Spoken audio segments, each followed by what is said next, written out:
कुछ लोग गरीब होते हैं, उनके पास पैसा नहीं होता है, तो वो लोग लड़ नहीं पाते हैं। तो उनके लिए मैं खड़ा हूँ। अगर नहीं लड़ पाते हैं गरीबों के लिए मैं खड़ा हूँ।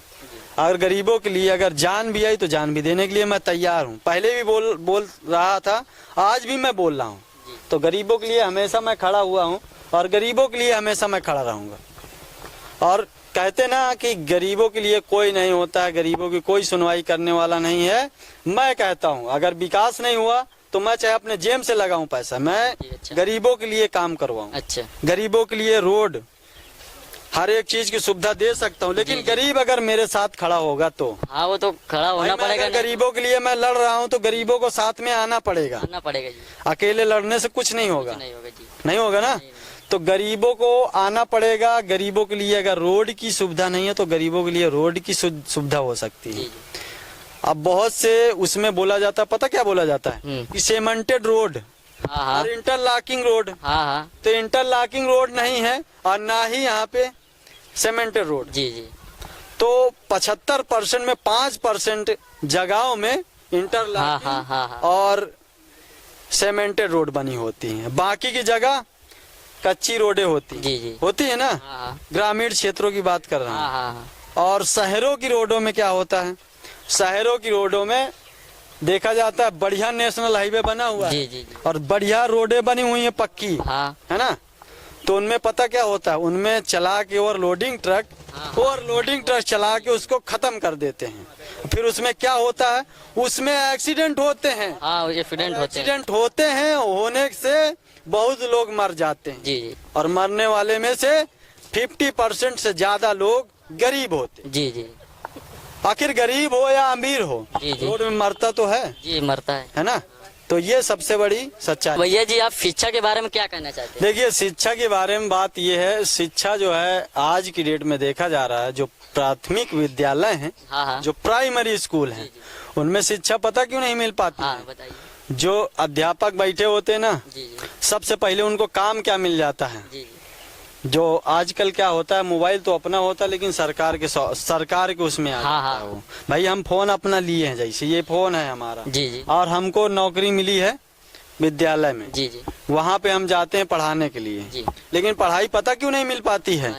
लेकिन वहाँ पे क्या होता है, जो अधिकारी होते हैं तुमको इतना ज्यादा काम सौंप देते हैं कि तुम बच्चों को पढ़ा ही नहीं सकते।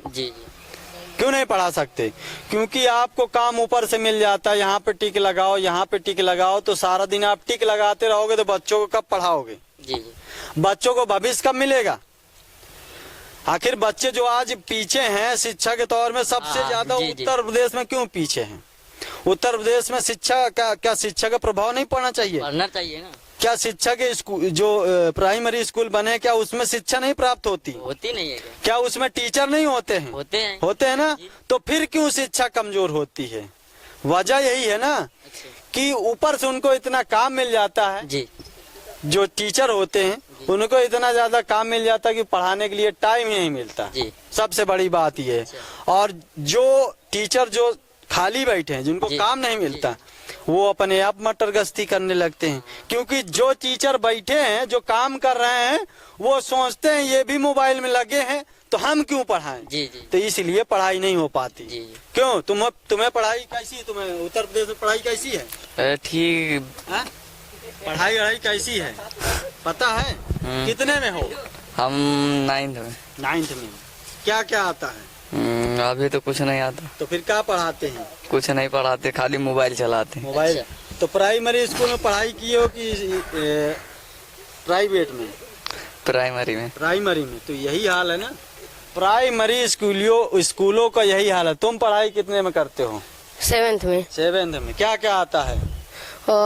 मतलब ट्रांसलेट वगैरह आते हैं और इंग्लिश में पढ़ाते हैं। लेकिन टीचर गद्दारी करते हैं ये कि मतलब आज के कोई टीचर तो सही है, लेकिन कोई टीचर मैथ के टीचर जैसे होते हैं, केवल चौक चलाते चले जाते हैं, समझाते नहीं। हाँ, और जैसे लिखाते चले गए, बस लिखा के चले गए, केवल कॉपी पूरी करा देते हैं बस। जब उनको पता क्या होता है, उनको ये नहीं पता होता है कि कौन सा बच्चा आगे है पढ़ने में, कौन सा बच्चा पीछे है पढ़ने में। आखिर जब तक बच्चों को आप समझाओगे नहीं अच्छी तरीके से, वो बच्चे कैसे पास हो? जी जी, बात सही है जी। शिक्षा कैसे आगे बढ़ेगी? अब यही बच्चे जो है, ये जो बच्चे खड़े हुए हाँ, हैं, आखिर यही बच्चे तो देश का भविष्य बन सकते हैं। हाँ, बन सकते हैं ना। आप देख लीजिए, हाँ, हमारे उत्तर प्रदेश की शिक्षा देख लीजिए, आप बिहार की शिक्षा देख लीजिए। हाँ। 4 बच्चे बिहार के खड़े कर लीजिए, 4 बच्चे उत्तर प्रदेश के खड़े कर लीजिए, आपको समझ में आ जाएगा उत्तर प्रदेश के बच्चे अच्छे हैं कि बिहार के बच्चे अच्छे हैं। तो पहले फर्स्ट में आएंगे बिहारी, हाँ मालूम है। बिहार के लोग आएंगे ना। तो बिहार में शिक्षा क्यों अच्छी है? क्योंकि मनीष कश्यप ने, एक मनीष कश्यप युवा एक जो है, पूरा बिहार हिला के रख देगा।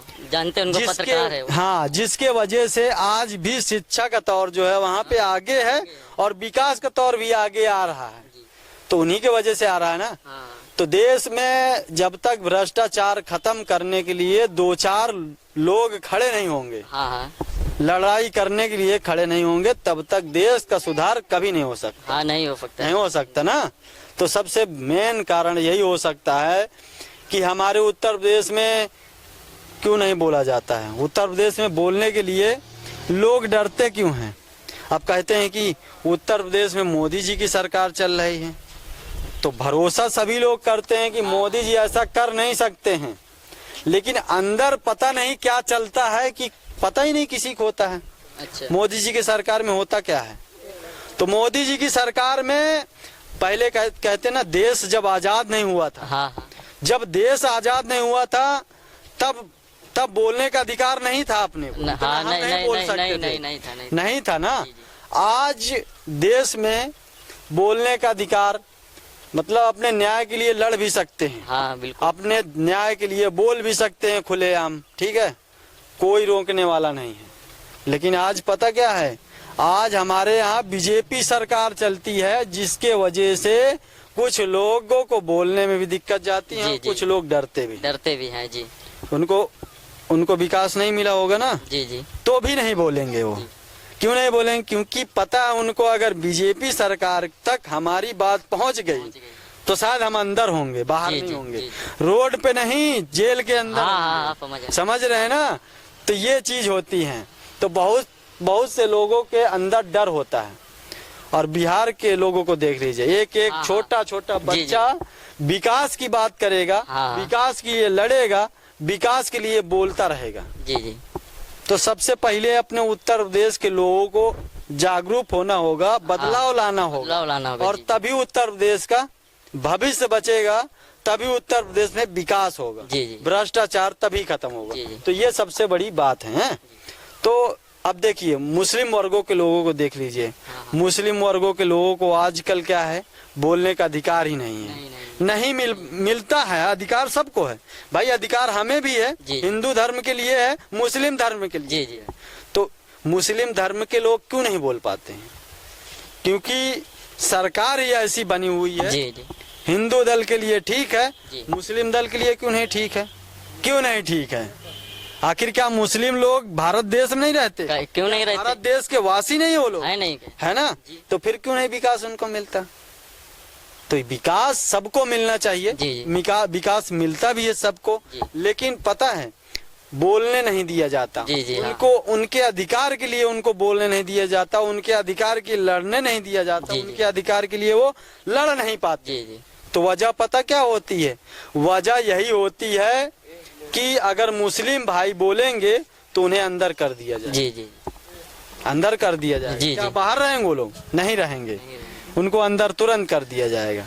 हम बोल रहे हैं, शायद हमको ही अंदर कर दें। बोल सकते हैं भाई, हम अगर किसी चीज के लिए आवाज उठा रहे हैं, हम किसी चीज के लिए लड़ रहे हैं, हम गरीबों के लिए लड़ रहे हैं, अगर हमें ही कोई साथ नहीं देगा तो हमें तो तुरंत ही डाल देंगे। डाल देंगे। तो ये सबसे बड़ी सच्चाई है।